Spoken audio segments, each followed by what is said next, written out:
हरिओम. आपल्याला जी बापूंनी कथा सांगितली आहे त्याप्रमाणे हिमवान राजा आणि त्याच्या 7 पत्नी म्हणजे जो हिमालयाचा संरक्षक आहे तो आणि हिमालयावरच्या ज्या सप्त ज्ञान प्रदेशाच्या संरक्षक आहेत त्या.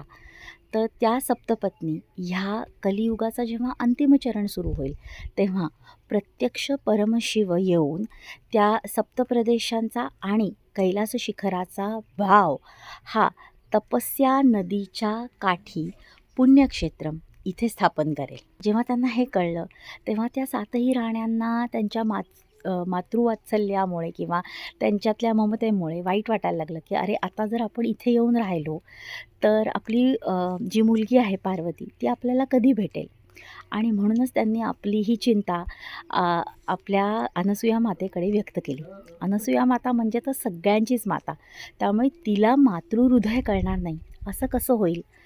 तर अनसूया मातेने त्यांना आशीर्वाद दिला की तुम्ही जेव्हा इथे येऊन राहाल तेव्हा प्रत्यक्ष पार्वती माता ही कार्तिकेय आणि गणपती ह्यांच्या उपनयनानंतर दररोज सकाळी सूर्योदयाच्या वेळेला तिच्या सहपरिवारासह इथे येऊन तुम्हाला भेटेल. आणि मग हा आशीर्वाद मिळाल्यावर काय सगळेच अतिशय खुश झाले.